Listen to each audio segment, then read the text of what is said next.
नमस्कार. क्रांतिकारी जय भीम जय संविधान. महाराष्ट्र संध्या डिजिटल यूट्यूब न्यूज चॅनेल आजच्या क्षणाला 16,50,000हून अधिक व्ह्यूज दर्शकांची पसंती लाभलेलं, 10,000हून अधिक दर्शकांनी सबस्क्राईब केलेलं आणि वेगवान वाटचाल करणारं महाराष्ट्र संध्या यूट्यूब न्यूज चॅनेल आहे. महाराष्ट्रातील सर्व विभागातील ताज्या आणि अचूक बातम्या देणारं, अन्याय अत्याचाराच्या विरोधात आवाज उठवणारं आणि वेगवान वाटचाल करणारं डिजिटल यूट्यूब न्यूज चॅनेल आहे. विश्वासार्हता ही आमची ओळख आहे. 25 वर्षाहून अधिक काळ आम्ही पत्रकारितेमध्ये कार्यरत आहोत. 25 वर्षाहून अधिक काळ पत्रकारिता आणि सामाजिक क्षेत्रामध्ये केलेल्या उल्लेखनीय कार्याची महाराष्ट्र शासनास महाराष्ट्राचे मुख्यमंत्री देवेंद्रजी फडणवीस आणि उपमुख्यमंत्री एकनाथजी शिंदे राज्य सरकारने दखल घेतली आणि 10 जून 2025 रोजी एका भव्य दिव्य कार्यक्रमात आम्हाला डॉक्टर बाबासाहेब आंबेडकर समाजभूषण पुरस्कार देऊन आमच्या कार्याचा गौरव केला आहे. हे सांगताना मनापासून आनंद वाटतो. आनंद वाटतो. महाराष्ट्र संध्या न्यूज चॅनेल, मी समाजभूषण तानाजी कांबळे आपल्या सर्वांचे या चॅनेलमध्ये स्वागत करीत आहे. मानव मुक्तीचे प्रणेते, नवभारताच्या राज्यघटनेचे शिल्पकार, महामानव बोधिसत्व परमपूज्य डॉक्टर बाबासाहेब आंबेडकर यांच्या ऐतिहासिक चळवळीत असंख्य मान्यवर काम करीत आहेत. अनेकांनी त्याग केलेला आहे, चळवळीसाठी तुरुंगवास भोगलेला आहे. अशा मान्यवरांच्या कार्याची दखल घेऊन त्याग, संघर्ष आणि चळवळीचे साक्षीदार म्हणून अशा मान्यवरांची चळवळीचे शिलेदार म्हणून महाराष्ट्र संध्या न्यूज चॅनेल मुलाखती सुरू करत आहे. आज मुलाखतीच्या पहिल्या भागामध्ये माझ्या सोबत आहेत आंबेडकरी चळवळीमध्ये 40 वर्षाहून अधिक काम करणारे आदरणीय सोना कांबळे, सोपान कांबळे, परंतु चळवळीमध्ये सोना कांबळे म्हणून ज्यांची ओळख आहे. डॉक्टर बाबासाहेब आंबेडकर समाजभूषण पुरस्काराने त्यांना सुद्धा सन्मानित सरकारने केलेला आहे. ते माझ्या सोबत आहेत. मी आदरणीय सोना कांबळे साहेबांना क्रांतिकारी जय भीम करतो. जय भीम. आज चळवळीचे शिलेदार या पहिल्या मुलाखतीमध्ये आदरणीय समाजभूषण सोना कांबळे यांची निवड करण्याचं कारण, मी मुंबईमध्ये चळवळीमध्ये काम करताना बघितलंय. आदरणीय सोना कांबळे हे मुंबईच्या बेस्ट प्रशासनामध्ये नोकरी करत होते. आझाद मैदानावर चळवळीचे मोर्चे असताना काही क्षणापूर्वी आदरणीय सोना कांबळे बेस्टचे टीसी म्हणून सिग्नलवर उभे राहून ड्युटी बजावताना मी पाहिलेलं आहे. तर पुढच्या काही क्षणामध्ये आझाद मैदानच्या मोर्चामध्ये आपला ड्रेस बाजूला करून बाबासाहेब आंबेडकरांच्या चळवळीचा झेंडा हातात घेऊन त्या मोर्चामध्ये उतरलेले मी आदरणीय सोना कांबळे बघितलेले आहेत. आणि म्हणून मी त्यांचं आजच्या महाराष्ट्र संध्या न्यूज चॅनेलच्या चळवळीतील शिलेदार या सदरामध्ये मी त्यांची पहिली मुलाखत घेताना मला मनापासून आनंद वाटतो. जय भीम सर. जय भीम. मला आदरणीय सोना कांबळे साहेब, आपल्याला पहिला प्रश्न विचारायचा आहे की आपला जन्म कुठे झाला आणि आपलं मूळ गाव कुठे? महाराष्ट्र यूट्यूब चॅनल संपादक आदरणीय तानाजी कांबळे साहेब, आपलं प्रथम मी आपल्या चॅनलचं आपलं अभिनंदन करतो. माझा जन्म मुक्काम तांबडसांगवी, तालुका अहमदपूर, जिल्हा लातूर, मराठवाडा या ठिकाणी 3 जानेवारी 1958 झाला. आपला जन्म 3 जानेवारी 1958 झाला. त्यानंतर आपलं बालपण आणि शिक्षण कुठे झालं? माझं तांबट सांगवी हे दुर्गम खेडेगाव, ग्रामीण खेडेगाव, 50 घराचं गाव आहे तालुक्याच्या ठिकाणावरून. त्या ठिकाणी माझं 4थीपर्यंत शिक्षण झालं आणि त्यानंतर 5वी ते 12वीपर्यंत शिक्षण तालुक्याच्या ठिकाणी अहमदपूर या ठिकाणी यशवंत विद्यालय आणि महात्मा गांधी महाविद्यालयात माझं शिक्षण झालं. 12वी पर्यंत आपण गावाकडे शिकलात. आपले आई वडील काय करायचे? माझे आई वडील दुसऱ्याच्या शेतीवर मोलमजुरी करायचे आणि मी 5वी ते 12वीपर्यंत बोर्डिंगमध्ये वसतिगृहामध्ये यशवंत विद्यालय आणि महात्मा गांधी महाविद्यालयामध्ये बोर्डिंगमध्ये मी वसतिगृहामध्ये शिक्षण घेतो. आपले आई वडील मोलमजुरी करायचे तरीही आपण त्या काळामध्ये 12वी पर्यंत शिक्षण घेतलं गावाकडे. ही शिक्षणाची प्रेरणा, शिकलं पाहिजे, शिक्षण घेतलं पाहिजे, हे तुम्हाला कोणी सांगितलं? शिक्षणाची प्रेरणा ही गावच्या ठिकाणी बाबासाहेब आंबेडकरांची जयंती छोट्या मोठ्या प्रमाणात तिथं आम्ही साजरी करायचो आणि ज्यावेळेस हे बाहेरचे मंडळी असे लीडर नेते मंडळी यायचे आणि सांगायचं की आपण शिक्षण घेतलं पाहिजे, शिक्षण हे वाघिणीचे दूध आहे आणि ते दूध पिल्यावर तो जो कोण प्रशासन करेल तो वाघासारखा गुरगुरल्याशिवाय राहणार नाही, अन्याय अत्याचाराच्या विरुद्ध लढल्याशिवाय राहणार नाही. हे प्रेरणा मला गावातील सामाजिक कार्यकर्ते माझे मामा व आईवडिलांकडून मला मिळाली. मामा आणि आई वडिलांकडून शिक्षणाची प्रेरणा मिळाली असं आदरणीय समाजभूषण सोना कांबळे यांनी सांगितलं. मला आपल्याला पुढे जाऊन विचारायचं आहे की मुंबईमध्ये तुम्ही कधी आलात? मुंबईला मी 1978 साली आलो. 1978ला तुम्ही मुंबईला कुणाकडे आलात? मी प्रथम माझ्या साईन कोळीवाड्यामध्ये आलो. माझे मामा होते तिकडे. मी दारूच्या भट्टीवर मी काम करत होतो आणि चुकीची पद्धत आहे अशा घाणेरड्या कामात राहू नये म्हणून माझे मेव्हणे आणि माझी बहीण मलबारीला शिमला झोपडपट्टीमध्ये ते वास्तव्य करत होते. त्या ठिकाणी मला बोलावून घेतलं आणि मी त्या ठिकाणी वास्तव्य करून तिथे एक डॉक्टर बाबासाहेब आंबेडकर विद्यानिकेतन शाळा होती. त्या शाळेत मला शिक्षक म्हणून मला नोकरी दिली. अच्छा, ही शिक्षक म्हणून नोकरी तुम्हाला साधारण कोणत्या सालामध्ये मिळाली? मला साधारण 78 सालीच 1978-79 साली मिळाली आणि जवळजवळ 82 पर्यंत मी शिक्षक 1982 पर्यंत 4-5 वर्ष मी त्या शाळेमध्ये काम केलं आहे. मग 82 नंतर पुढे काय झालं? 82 मध्ये स्थानिक नगरसेवक गुणवंत सेठ आहेत, त्यांनी BSTचे ते सदस्य होते आणि मी शाळेत शिक्षक असल्यामुळे त्यांच्या नजरेत आलं किंवा हे शिक्षक आहेत, गुरुजी आहेत, तर चांगल्या पद्धतीनं काम करतात आणि त्यामुळे त्यांनी मला BSTचा नोकरीचा मार्ग दिला. कमी पैशावरती मी नोकरी करत होतो आणि माझी मूळची गरिबी होती आणि ग्रामीण खेडेगावामधून आल्याने आमच्या गावाकडील माझ्या आईवडिलांची फार आर्थिक परिस्थिती होती. त्यामुळे मी BSTमध्ये मला स्थानिक नगरसेवक गुणवंत सेठ यांच्या माध्यमातून मी नोकरीला लागलो. नोकरीला तुम्ही BSTमध्ये राहिलात, ते कोणत्या पदावर तुम्हाला काम करण्याची संधी मिळाली? BSTमध्ये प्रथम मी बस कंडक्टर म्हणून मला बॅकबे आगारामध्ये नेवी नगरच्या त्या आगारात मला नोकरी मिळाली. कंडक्टर म्हणून तुम्हाला नोकरी मिळाली. ही नोकरी करत असताना आंबेडकरी चळवळीकडे तुम्ही कधी वळलात किंवा कसा तुमचा संपर्क आला चळवळीकडे? BST उपक्रमात मी नोकरी करत असताना जवळजवळ 20 ते 22 वर्ष मी सतत बॅकबे आगारामध्ये बाबासाहेब आंबेडकरांची मी जयंती साजरी करत होतो आणि त्या ठिकाणी BSTचे जनरल मॅनेजर, BSTचे चेअरमन किंवा मुंबईचे महापौर किंवा मंत्री महोदय यांना पाचारण करून गुणवंत कामगारांना मी सत्कार करत होतो आणि त्या ठिकाणी गाण्यातून, क्रांतिकारी गीतातून समाज प्रबोधन, बाबासाहेब आंबेडकरांची चळवळ बेस्ट कामगारामध्ये रुजावी म्हणून मी जयंती साजरी करत होतो. त्यावेळेस आपले प्रख्यात गीतकार आपले विष्णू शिंदेजी किंवा ते पोवाडा गाणारे शाहीर काटीन घोंगडा घेऊ द्या फेम शाहीर निवृत्ती पवार किंवा वैशाली शिंदे असे अनेक मान्यवर गायकांना मी त्या ठिकाणी पाचारण करून प्रबोधन करत होतो. त्यातून मला हे चळवळीचे धडे मला मिळाले अनेक मंत्री महोदय आणि त्यानंतर मी पुढे या चळवळीकडे ओढला गेलो. हे जे आगारामध्ये तुम्ही बाबासाहेब आंबेडकरांची जयंती साजरी करत होता आणि शाहीर बोलवत होता, तर तुम्ही जयंती साजरी करत असतानाच्या दरम्यानच्या काळात शाहीर जे काही गाणं म्हणत होते त्यातलं एखाद्या गाण्याच्या 4 ओळी आपण सांगू शकता? हो, सांगू शकतो ना.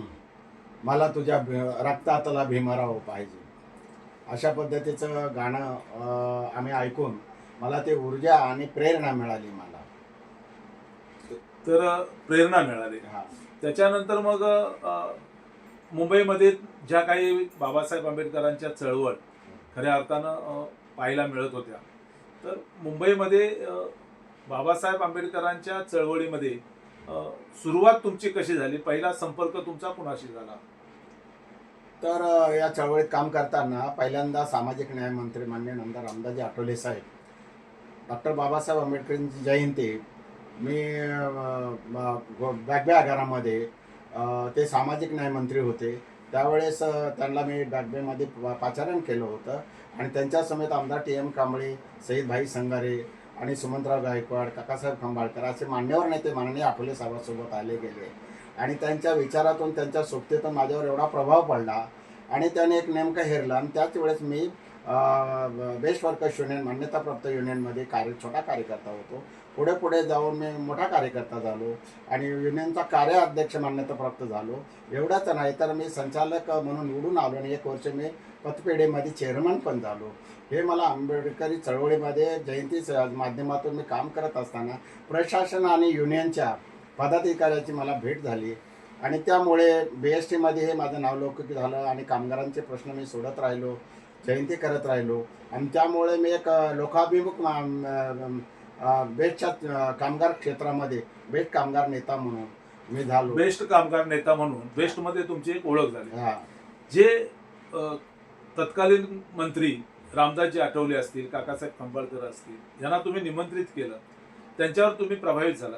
मग त्यांच्या तुमच्या गाठीभेटी कशा वाढल्या? त्याच्यानंतर मग माननीय नामदार साहेब आठवले साहेब सातपुड्यावर आपलं प्रथम आता सह्याद्री गेस्ट हाऊस आहे, तर त्या ठिकाणी तो बंगला होता सह्याद्री गेस्ट हाऊस म्हणून, आता ते अतिथीगृह झालेलं आहे.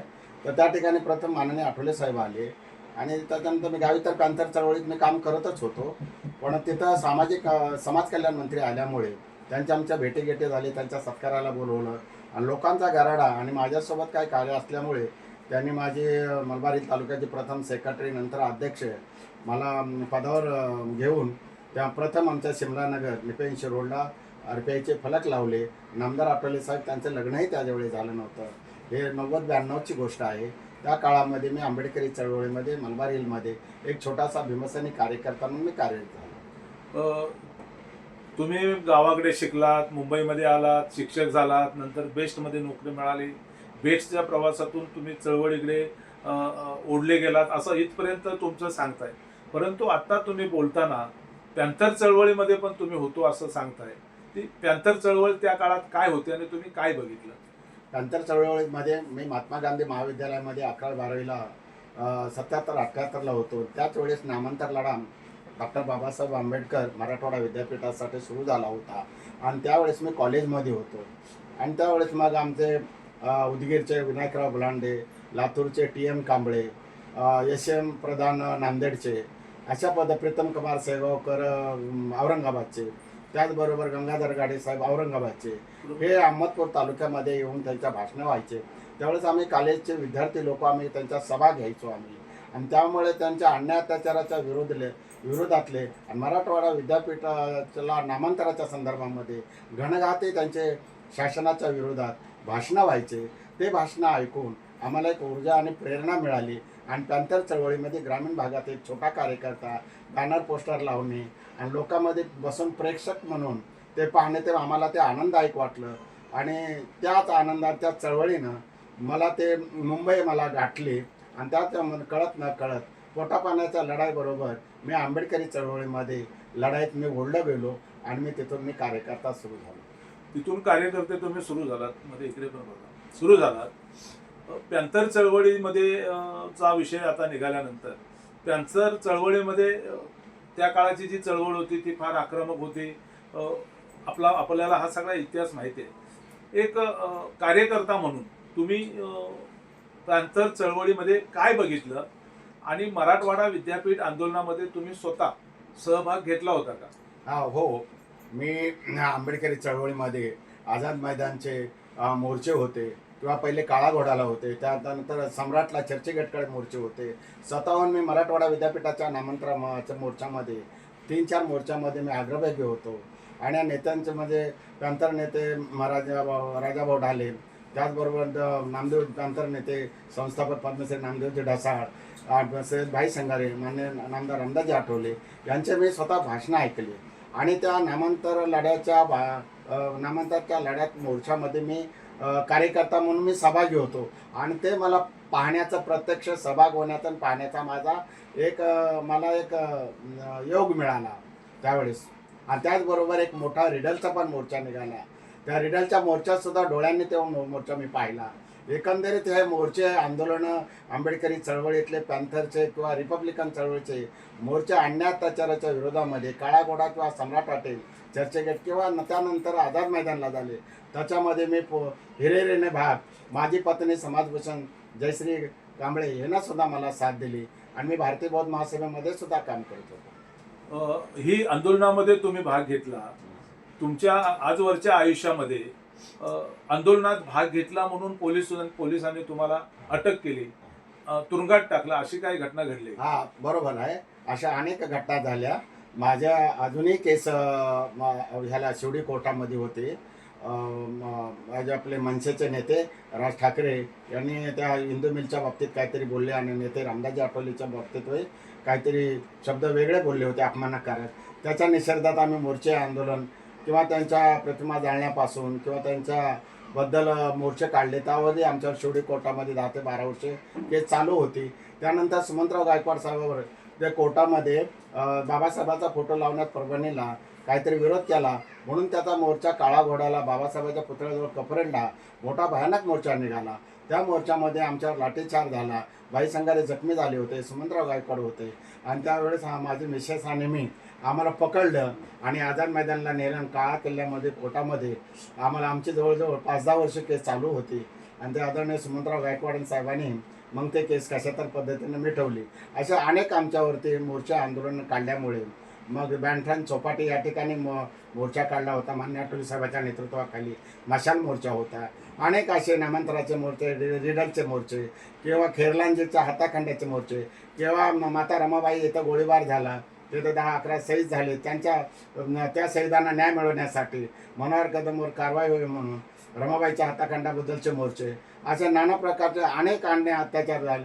परत सोनेगाव, परत कोपर्डी, नगर या ठिकाणी अनेक या ठिकाणी ज्या महाराष्ट्रामध्ये अत्याचाराच्या घटना घडल्या त्या संदर्भात जे काही मोर्चे निघाले त्या मोर्चामध्ये मी अग्रभागी होण्याचा आणि त्याच्यामध्ये सहभाग घेण्याचा सहभाग घेतलाय. माझी पत्नी पण आणि कार्यकर्त्याच्या समेत मला ते भाग्य लाभले.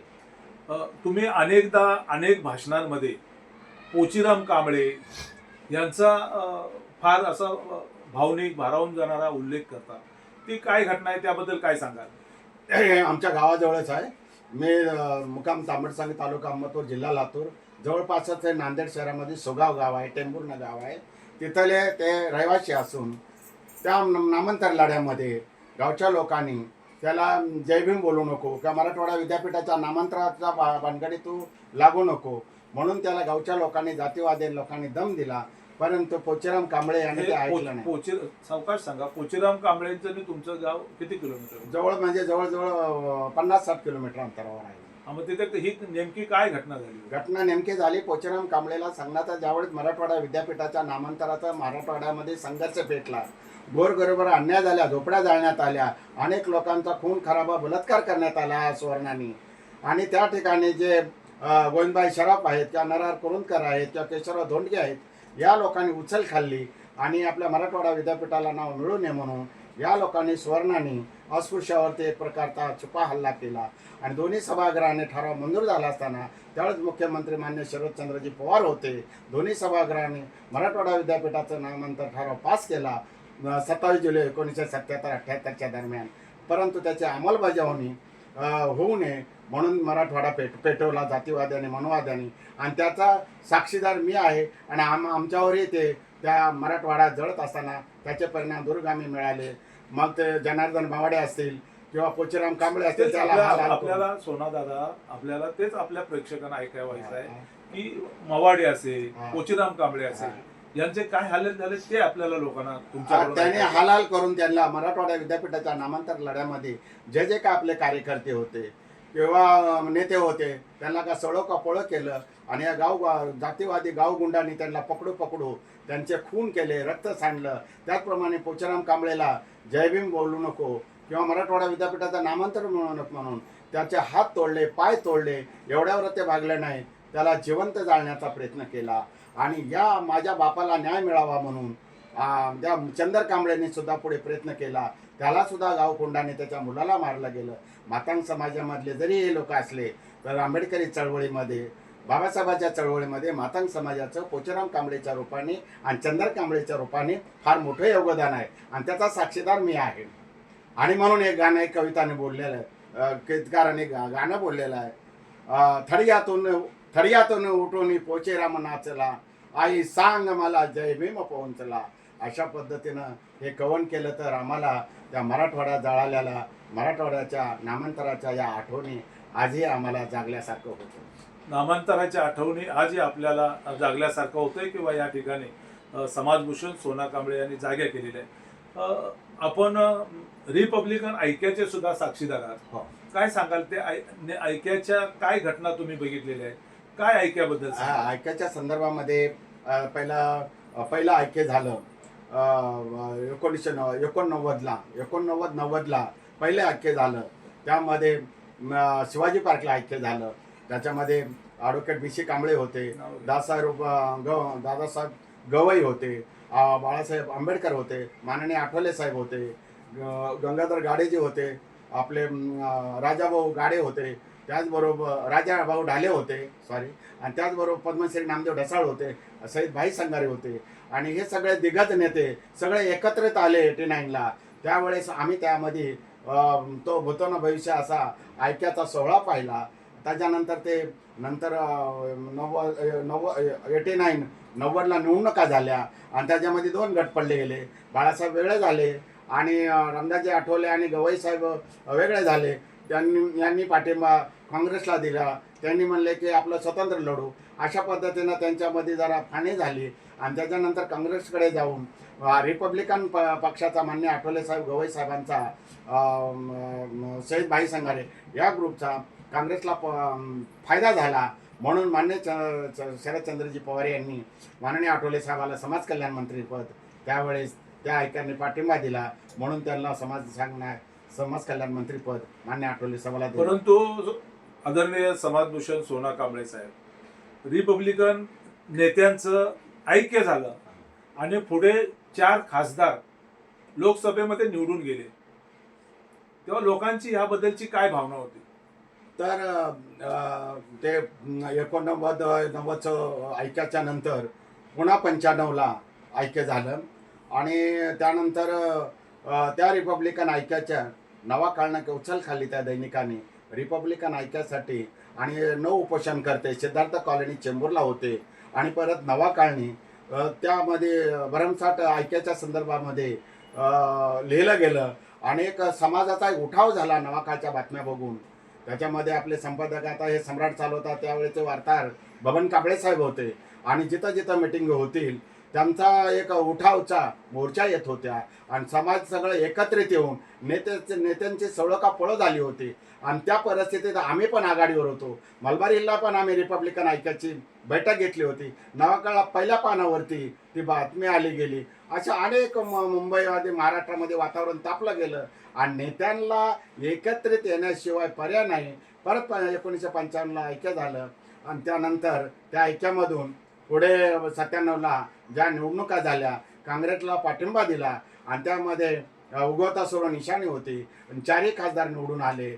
मला वाटतं आठवले साहेब दादरमधून आले आणि बाळासाहेब अकोल्यामधून आले आणि कवाडे सर तिकडे चेंबूर विदर्भामधून आले आणि गवई साहेब अमरावतीमधून झाले. आणि ज्यावेळेस निवडून आले त्यावेळेस आमच्या विभागात मलबारीला मुरली देवरा सुद्धा निवडून आले. आणि ज्यावेळेस निवडून आल्यानंतर या ऐक्यवादी नेत्यांचा आणि खासदारांचा सत्कार सोना कांबळे समाजभूषण, मी मलबार हिल तालुक्याचा अध्यक्ष होतो म्हणून मलबार हिलमध्ये जंगी सत्कार समारंभ गवई साहेबांचा आणि आठवले साहेबांचा आणि मुरलीधर साहेबांचा सत्कार मी डॉक्टर बाबासाहेब विद्यानिकेतन शाळा त्या पटांगणामध्ये शिमलानगरला मलबारीला मोठ्या प्रमाणामध्ये मी त्यांचा सत्कार केला आणि त्या सत्कार करण्याचं मला भाग्य लाभलं. मला आपल्याला हे विचारायचं आहे की बाबासाहेब आंबेडकरांच्या चळवळीमध्ये ही जी ऐक्य झालं आणि फुटलं आणि त्याच्यानंतर ऐक्य काय व्हायला तयार नाही, त्यामुळे कार्यकर्त्यांचं प्रचंड असं नुकसान झालं, समाजाचंही प्रचंड असं नुकसान झालं. तुम्ही याबद्दल काय सांगाल? हे हो, तुम्ही म्हणता ते बरोबर आहे. हे ऐक्य जर टिकलं असतं तर मराठवाड्यात प्रथम आणि महाराष्ट्रामध्ये अन्याय अत्याचार जे वाढलेले आहेत यदा कदाचित त्याला चाप लागला असता. आणि ऐक्य नसल्यामुळे आपला समाज विस्कळीत आहे, नेते विस्कळीत आहेत, त्यामुळे आपला दबाव राहिले नाही. त्यानंतरचा एक दरारा होता, त्यावेळेस जातीवाद्यांनी जो धुमाकूळ घातला होता, गाव खेड्यापाड्यामध्ये अन्याय अत्याचार व्हायचे तर पॅन्थर धावून जात होती आणि हे जातीवादी बिळात बसायचे. मग ते आठवले साहेब असतील, नामदेव ढसाळचे असतील, राजा ढालेचे असतील, हे लोक खेड्यापाड्याच्या लोकांचे एक ढाल होते, तारणहार होते. ग्रामीण भागामध्ये यांच्यामुळे आधार व्हायचा, लोकांना न्याय मिळायचा आणि ते एक पॅन्थरचा दरारा होता, रिपब्लिकन ऐक्याचा दरारा होता. या फुटीमुळे तो दरारा राहिला नाही, म्हणून आपल्या समाजावर अन्याय अत्याचाराच्या गोष्टी वाढीस प्रमाण होण्यामध्ये काही गोष्टी घडू लागल्या. म्हणून रिपब्लिकन ऐक्याची नितांत गरज आहे. जर ऐक्य भविष्यात झालं तर यामध्ये माननीय बाळासाहेब आंबेडकर तथा प्रकाश आंबेडकर, माननीय नामदार रामदाजी आठवले साहेब किंवा प्राध्यापक जोगेंद्र कवाडे साहेब, अजून मला आदरणीय आपले डॉक्टर राजेंद्र गवई साहेब, अजून काही छोटे मोठे काही गट असतील, या सगळ्यांनी एका निळ्या प्रवाहामध्ये येऊन त्या जे आपले गीत आहे आपलं आनंद शिंदेचं चला निळा निशाणा खाली सर्वांनी एक आहे, अशा पद्धतीनं या सगळ्यांनी माझा एक मी भावनिक आहे. मी जरी माननीय आठवले साहेबांचा कार्यकर्ता असेल पण माझा अशी भूमिका आहे की आपण सगळ्यांनी यावे आणि माननीय आठवले साहेबांची तेच भूमिका आहे की आज ऐक्यासाठी मी कार्यकर्ता आहे, नंतर मंत्री आहे, नंतर नेता आहे. ते वारंवार त्यांच्या मुलाखतीतून ते आपण ऐकत असाल आणि त्यामुळे मी त्यांचा जरी कार्यकर्ता असेल तर मलाही रिपब्लिकन ऐक्याची आपल्याला नितांत समाजाला गरज आहे. मी या ठिकाणी प्रकर्षाने मी नमूद करतो. तर आपण बघितलं समाजभूषण सोना कांबळे यांनी चळवळीचा इतिहास जागवताना शेवटच्या टप्प्यामध्ये बाबासाहेब आंबेडकरांच्या चळवळीमध्ये रिपब्लिकन चळवळीचं ऐक्य हे अत्यंत महत्त्वाचं आहे असं त्यांनी सांगितलेलं आहे. महाराष्ट्र संध्या न्यूज चॅनेलच्या या ठिकाणी आपण हा जो भाग चालू केलाय की चळवळीतील शिलेदार, या चळवळीतील शिलेदाराच्या मुलाखतीच्या पहिल्या भागामध्ये समाजभूषण सोना कांबळे यांनी सुमारे 27 मिनिट 28 मिनिटाची या ठिकाणी आपली भूमिका स्पष्ट केलेली आहे. आणि म्हणून आता मी आपल्याला एक सांगेन की अलीकडे फेसबुकवर एक गाणं खूप भावनिक असं ऐकायला मिळतंय. ही मुलाखत आदरणीय सोना कांबळे यांची समाप्त होताना ते फार गाणं फेसबुकवर भावतंय, ते मी या ठिकाणी सांगतो. हुजऱ्या त्या शाहिरांचा मुजरा तो बंद व्हावा, हुजऱ्या त्या शाहिरांचा मुजरा तो बंद व्हावा, सुपारी बादरांचा जलसा जळून जावा, भीमा नव्या दमाचा वामन तयार व्हावा, भीमा नव्या दमाचा वामन तयार व्हावा. महाराष्ट्र संध्या न्यूज चॅनेलच्या या आजच्या भागामध्ये चळवळीचे शिलेदार या पहिल्या भागामध्ये पहिली मुलाखत समाजभूषण सोना कांबळे यांची आम्ही घेतलेली आहे. आदरणीय सोना कांबळे हे चळवळीतील एक सक्रिय नेते आहेत. अन्याय अत्याचाराच्या विरोधात ते लढत असतात, जिथे घटना घडेल तिथे जात असतात आणि म्हणून महाराष्ट्र शासनाने त्यांना आणि त्यांच्या पत्नीला डॉक्टर बाबासाहेब आंबेडकर समाजभूषण पुरस्कार देऊन त्यांच्या कार्याचा गौरव केलेला आहे. असं एक व्यक्तिमत्व पहिल्या मुलाखतीमध्ये महाराष्ट्र संध्या न्यूज चॅनेलने घेतलं. या मुलाखतीमध्ये आपण सहभागी झालात. मी आदरणीय समाजभूषण सोनादादा कांबळे यांचं मनापासून आभार व्यक्त करतो. धन्यवाद.